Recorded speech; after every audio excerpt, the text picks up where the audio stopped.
Hey y'all, so look at what I have. I have received a couple of polishes from Madam Glam. In today's video, I'm going to be showing you guys how I use their gel products. Now, I am a big fan of Madam Glam. If y'all are nail techs, if you do your own nails, then you know Madam Glam is pretty much up there when it comes to gel polishes. I have a ton of these polishes. So these ones that I received here in this video, they have more of that pastel kind of color. So we're going to use those today.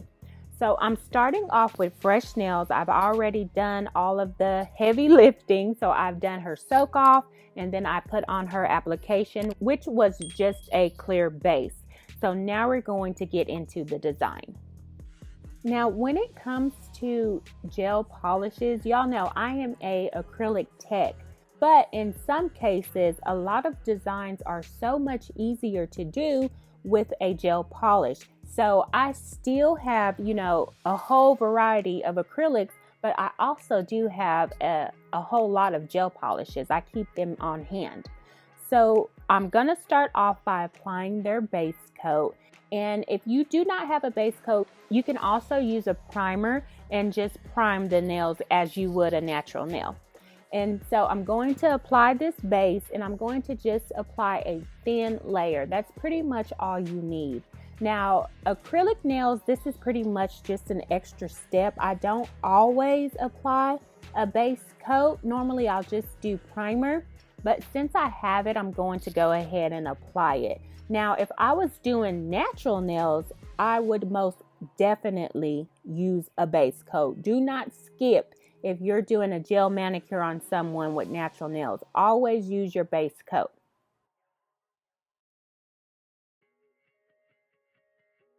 Okay, so once she comes out of the lamp, I have cured that base coat for 60 seconds. I'm going to go in and start my design. Now, the design I'm going to be doing today, I'm going to be doing a vertical ombre. In one of my videos I did a vertical ombre with acrylic. And I mentioned that it is so much easier to do it with gel polish. So that's what I'm going to be showing you guys today. So I'm going to start off by using this first color on my way. And it is just a beautiful teal color. And I did not realize, y'all, which I should have knew better. These colors were bright, okay? I'm talking about bright. And that's what you want when you have a gel polish. You want it to be bright. You want it to be opaque. You don't want to have to worry about using 4 coats just to get the full color. And with Madam Glam, you never have to do that. This is a very good quality gel polish. And I'm going to start off by doing just one side first. So with the vertical ombre, you always start with your first side and then you go in and you do your other side. Now at this point, I am not concerned about the fade in the middle. My only concern now is to apply those colors on each side to where they independently stand out. Now keep you a paper towel and a nail art brush nearby because you will definitely be having to clean up. And that's the thing when it comes to doing those vertical ombres or any kind of ombres, you really want to use your strokes.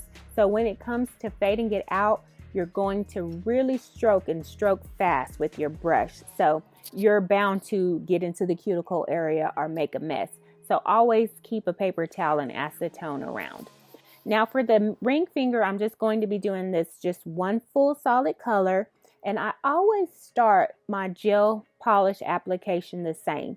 Once you have a routine, stick to it. And I cannot remember who video it was that I saw, but they were doing a gel polish application and they did it just like this. And that kind of just changed everything for me as far as my gel polish application, because you think applying gel is just pretty simple and straightforward, but you really got to make sure that you're stroking your brush right, you're applying the color evenly where it needs to be, and especially when you get to the cuticle area, you're doing a nice even application. But even a gel polish application could be difficult. So I'm going to apply my first color, and I'm going to start at the tip. And then when I have the tip done, I'm going to come to the cuticle area, get around that side of the nail, and then I'm going to stroke my brush down and meet up with that tip application that I've already done. So I'm really just getting the tip together, and then when I get the cuticle area done and I stroke it down, it's just meeting those two together and blending it perfectly. So I'm going to do the same thing on the side. I'm going to make sure that I have that color really applied evenly on each side. And as you can see, I have my paper towel right there underneath me. When I have both of those colors on each side, what I'm going to do is I'm going to take my brush and just wipe off that brush. I want it to be dry. I don't want any kind of gel color on there. And then what I'm going to do is I'm going to come through the center and really just start stroking that out and brushing it. And you want to be pretty quick when you do this, just take that brush and really stroke it out in the center. So I'm also going to be doing a full color on the pointer. And like I said, I'm going to start at the tip, and I'm going to cover the tip first. And then I'm going to bring my brush up to the cuticle area. And when you get to the cuticle area, you need to make sure that this is where you apply your pressure. So you apply your pressure on your brush and you shimmy that gel brush up into the cuticle area. You never want to go right there on the cuticle area, because of course that gel polish is going to spread, and that's how you're going to flood your cuticle area. So come away from the cuticle area, apply pressure, and it'll fan out the bristles on the brush, and that'll help you cover most of that cuticle area as you shimmy up. Now when it comes to the side walls of the nail, you want to turn your brush just on its side, and you follow the curve of the side wall, and then you bring it down through the tip. And then the opposite side, you do the same. You just do the other side of the brush, turn it, and then bring it down. So that way you won't be making a mess when it comes to the cuticle area. So after I have my first layer applied, I've done all 5 fingers. She's went in the lamp 60 seconds. I have done the other hand. Now I'm going to come back and start my second layer. Now this is where you really want to make sure that you're applying just enough color, and this is where I'm going to focus on my blend. So I'm going to come in with that first color. I'm going to apply that, make sure that it is opaque from cuticle to tip. And now I'm going to come in with my second color and do the same. But now I'm going to take my brush, I'm going to dry it off, and I'm really going to stroke out the center. So this is where my fade is going to happen. So the dry brush really helps. You can also get a ombre brush. They even have them at Michael's. I even have one, but I mean, these brushes that comes with the gel polish, they're good quality brushes. So it's easy to create that fade with this brush. Like I said, just make sure you dry it off. Then you go in and you fade it, and then you wipe it off before you put it back into your gel polish container. I know that's probably common sense, but you can be caught up in the set and then forget to, clean off that bristle, and it still has the mix of both of those colors on there. You just don't want to risk the chance of mixing up your color. Now right here, I want you guys to take note. Do you see how I wipe my fingers on the side of that nail? That is so that gel polish does not fall and bulk up on the sides.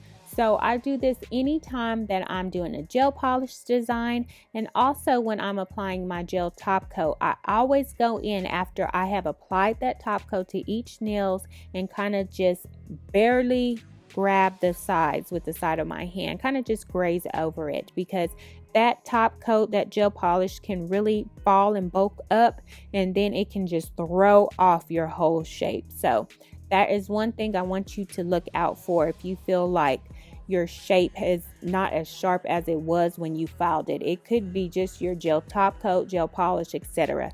So make sure you clean up that side also.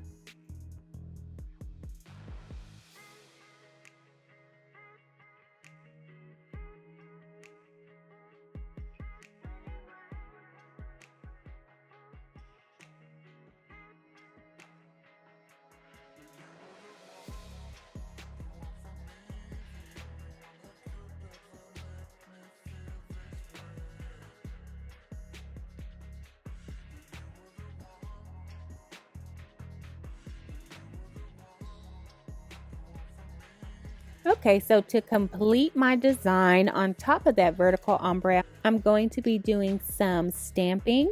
So I'm using this plate, and I'm not sure where I got it from, but I'll be sure to look it up and make sure that I put it in the description. It is the bandana stamping plate, and bandanas here lately have been trending a lot. So I had to get me a stamping plate. I'm also going to be probably making some water slide decals because this has been trending a lot. A lot of people are liking it. So the first thing I did was I cleaned off my plate. You want to make sure that your plate is free of any kind of dirt, debris, whatever. You want to make sure that plate is clean. So I'm going to go in, apply my polish, and then scrape it away. Then pick it up with my clear stamper and then just put it over that nail and kind of position it to where I want it to be and just stamp down. Stamping is the easiest thing, y'all. This right here is a very easy design. If you're the type of tech who you want to do a whole lot of clients, you want to get a lot done, so you're not going to be doing like a whole bunch of acrylic design, these kinds of gel polish designs are perfect. Do you a gel polish application and then put some stamping over it.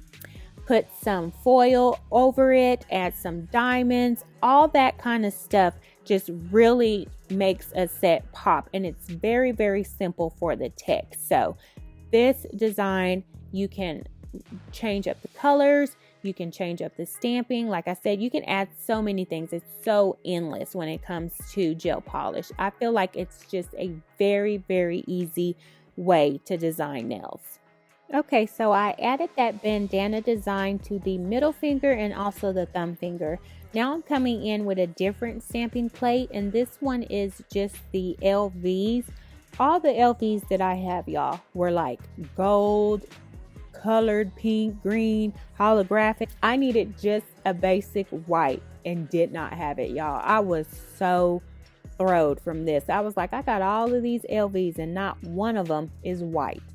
So you know what I did? I went home and made me some after this. But for now, thank goodness I had my stamping plate, so I just stamped it. Really, really simple design, y'all. I mean, super easy and super cute too. So I just added that on the ring finger, and then I'm also going to add another one on the pointer finger, and that's it. And I'm telling y'all, so many times these stamping plates have just saved me. I didn't have like a certain sticker, or there was something that I couldn't draw, and thankfully I have had a stamping plate for it. That's why I pretty much have stocked up on stamping plates. Anything I love to stock up because I don't want to be in a situation to where I need something and don't have it. That's like my worst fear as a nail tech. I'm like, I want my clients to have what they want, okay? So once I'm done doing all of my stamping, I'm going to go in and clean up that cuticle area from where I have stamped, and then I'm going to top coat. Now, anytime you're doing stamping, you want to make sure that you top coat twice. That is a must. Alright y'all, that completes this video. Don't forget to take advantage of that coupon code and get you some Madam Glam gel polishes. Thank you so much for watching. Please like, comment, and subscribe, and I will see y'all in another video. Bye!